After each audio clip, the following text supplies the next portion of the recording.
una lectora nos escribe desde Estados Unidos muy preocupada y con una preocupación muy válida, comencemos por ahí, en la que señala que por qué las misas en las iglesias católicas son tan aburridas, mientras que en su experiencia ella ha ido probablemente a una de estas mega iglesias pentecostales, evangélicas, donde hay celebraciones muy intensas con cantos, con aplausos, con guitarra, con mucho entusiasmo, y donde en el mismo servicio se separan a los niños para recibir una especie de catequesis, de los jóvenes para que se diviertan, para que tengan una actividad propia de los jóvenes, y los adultos reciben una prédica muy encendida, a la vez que, bueno, existen muchos cantos, ¿no?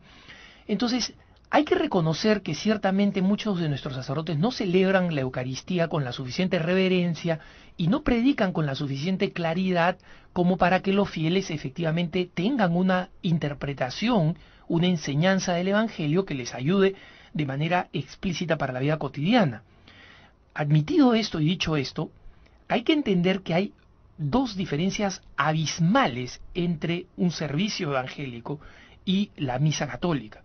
En primer lugar, los pentecostales funcionan como un supermercado. Y no digo esto de manera denigrante, por favor, compréndeme, no lo digo de manera ni ofensiva ni denigrante, sino que cuando un ministro se gradúa de un seminario protestante, aplica, o sea, postula a un trabajo en alguna iglesia protestante. Allí comienza usualmente con el trabajo con jóvenes, etcétera, y luego va ascendiendo, si es que tiene carisma, si tiene capacidad de prédica, va ascendiendo dentro del escalafón de este templo y probablemente podría terminarlo heredando como su pastor.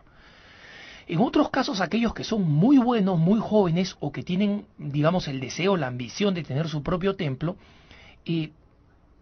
tienen algún capital si provienen de una familia con dinero, o si no, se endeudan, piden un préstamo bancario, compran su propio templo y comienzan a atraer fieles. Y para ello tienen que desarrollar un servicio que sea muy atractivo para la zona que han escogido, ¿no? Entonces, un ministro protestante en California va a tener pues mucha música, mucho relajamiento, porque los californianos les gustan las cosas así y son totalmente distintos a los evangélicos de Kansas, que quieren escuchar muchísimo más de la palabra, quieren mucho menos cantos, no quieren mucho más silencio, más recogimiento, etcétera. Cada uno se adapta a su propio público, porque además, entre otras cosas, tiene que pagar ese funcionamiento. Mientras que la Iglesia Católica, las parroquias han sido asignadas a sacerdotes, han sido puestas por encargo del obispo a determinados sacerdotes. No todas las parroquias, es más, en América Latina, en nuestros países, muchas de las parroquias y las parroquias católicas en zonas de inmigrantes en los Estados Unidos no tienen los suficientes ingresos de parte de los fieles como para poder sustentarse, y en consecuencia son sostenidas con ayuda adicional de la arquidiócesis, o en muchos casos son sostenidas por congregaciones religiosas que las asumen. Entonces el sacerdote no está obligado, no tiene que preocuparse por realizar una ceremonia donde la gente esté entretenida y termine siendo como un espectáculo por el cual la gente va a pagar. Eso en cambio sí sucede con nuestros hermanos los evangélicos, especialmente los pentecostales. Entonces ellos de alguna manera se ven forzados a montar un show, ¿no? Y no lo digo en sentido despectivo, sino simplemente así es la realidad.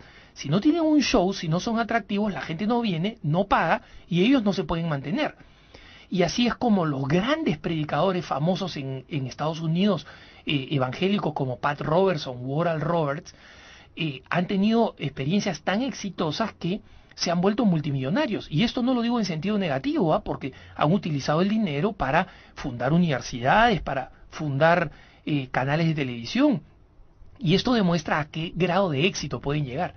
Entonces, existen acá dos modelos financieros, si se quieren, completamente distintos entre una parroquia y un templo evangélico. El templo evangélico, de alguna manera, está forzado a ser atractivo, apelante y financieramente viable.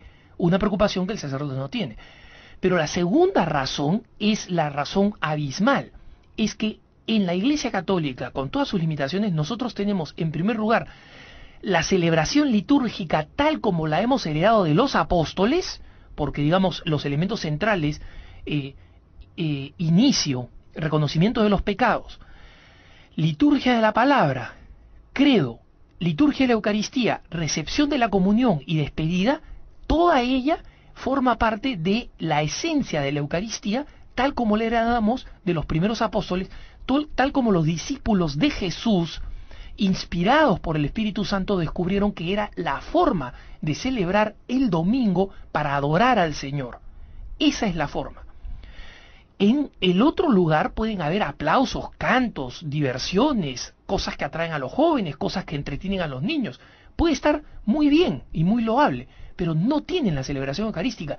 Y lo que es peor, no tienen a Jesús presente en la Eucaristía. Tienen aplausos, tienen cantos. Pero muchachos, para entretenerse uno puede ir al cine. Claro, uno de estos templos sale más barato, porque uno si no pone nada en la colecta, al final le sale gratis, ¿no? O puede poner poco y le va a salir más barato porque le van a dar una hora y media de entretenimiento, de diversión. Y es verdad que una persona puede salir emocionalmente más inspirada, pero la razón por la cual sale más inspirada, en parte, es porque hemos caído víctimas de la cultura del espectáculo que nos impide saber saborear la misa tal como es. La liturgia no va a cambiar, y no tiene que cambiar, porque esa es la que hemos heredado de los apóstoles. Algunas cosas con el paso del tiempo se modificarán, como por ejemplo las misas eran en latín, ahora son en lengua vernacular a partir del Concilio Vaticano II, pero la esencia estructural de la misa sigue siendo la misma. Y los católicos tienen que aprender a valorar la Eucaristía como lo que es el momento culminante de adoración, el día del Señor, el encuentro con la palabra, el alimento con el cuerpo de Jesucristo. Nadie que sale de un templo evangélico sale con el cuerpo de Cristo en el corazón y en el alma después de haberlo recibido de manera real. No hay nada que se compare con eso. Y si nosotros no sabemos apreciar eso, es porque nuestro gusto se ha corrompido.